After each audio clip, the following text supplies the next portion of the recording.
Well, hello. I recognise this is not the usual state of play. I'm not very well. Well, I'm not very well. I've had a tummy bug. But you need to see it for all it is. So, Sausage and I are just in bed getting over it, and I'm catching up on what's going on in the world, having spent the last 12 hours with my head down the loo. Probably not something you wanted to imagine, but there you go. So, two things that I just wanted to check in on. Oh my God, I've got to stop doing the hand movements. So, first of all, did you have the emergency test yesterday? Did your phone go off? Now, mine didn't. And then it went off at about 3:15. It was like, oh, that's... So what if the emergency had happened at 3 o'clock? Not for me then. Was I not one of the chosen ones?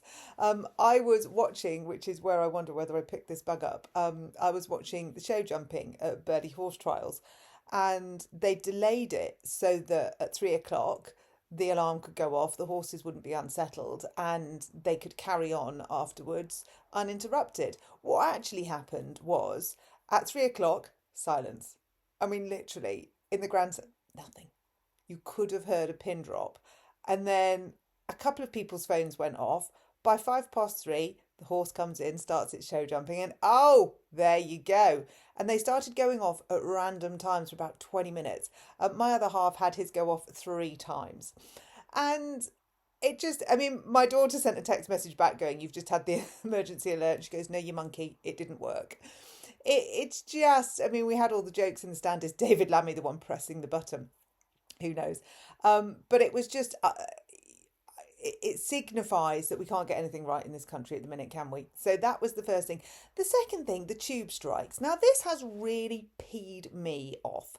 So there's an exchange going on with Camilla Tominey and the RMT on X, and I'll read you some of it. Because the RMT union is just, what are they on? So Camilla says, just let me get this straight. London's entire tube network grounds to a halt because already well paid workers with fat pensions want even more money to work a few hours after TFL was bailed out by the taxpayer to the tune of £3.6 billion 3 years ago.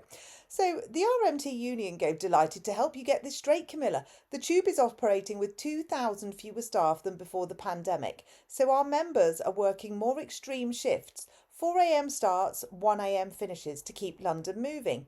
Fatigue and understaffing are a dangerous mix. So Kirsty Allsop wades in. So tube workers regularly start work at 4 a.m. and finish at 1 a.m. Wow, how is a 21-hour shift even legal? I'm amazed you allow your members to work these hours.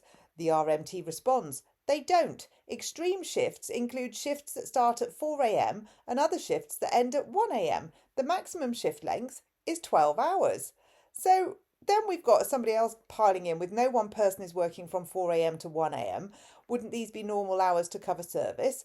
They are well compensated and TFL is leaving money hand over fist. So then the RMT joins in with, we're not saying they're working from 4 a.m. to 1 a.m., but the shifts can start at 4 a.m. whilst others finish at 1 a.m. Apologies if this is not clear, but that's why it's comma separated. And I'm sitting there going, okay, so the shift starts at 4 a.m. Well, when my son was a swimmer, my shift started at 4:30 a.m. to get him to a swimming pool. And then I came home and then I got my daughter ready and then I went back to the swimming pool and then I took them both to school and then I came home and I worked and then I picked them up from school and then I took him to the swimming pool again and then I picked him up from the swimming pool at about 9 o'clock. So my shift and his shift started at 4:30 and finished at about 9 o'clock. He had a full day of school in between all of that. I had a full day of work and we carried on.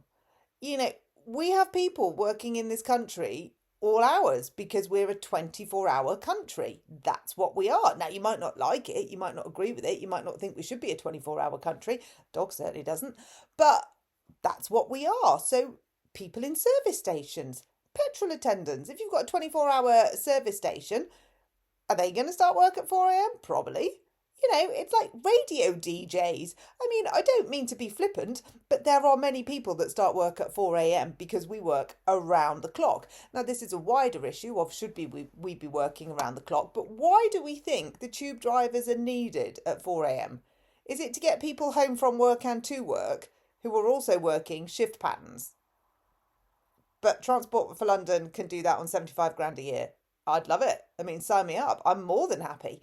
I feel like they've lost the room on this. I feel like they're not thinking this through. Now, don't get me wrong. I'm sure it is hard graft. I have no doubt it's hard graft. That's why they're paid £75,000 a year for it. But they're paid £75,000 a year for it. I mean, there's a video of somebody knitting, a tube driver knitting and pressing a button for 75 grand. Literally, where do I sign? So I felt like I wanted to share that with you because it made me laugh. It made me pull my hair out. It made me feel even more sick than I'm already feeling, which honestly I didn't think was possible. Tomorrow's another day. And I just wanted to share because why not? So here we go. We've been in bed together. What can I say? I know, sausage. But it is what it is.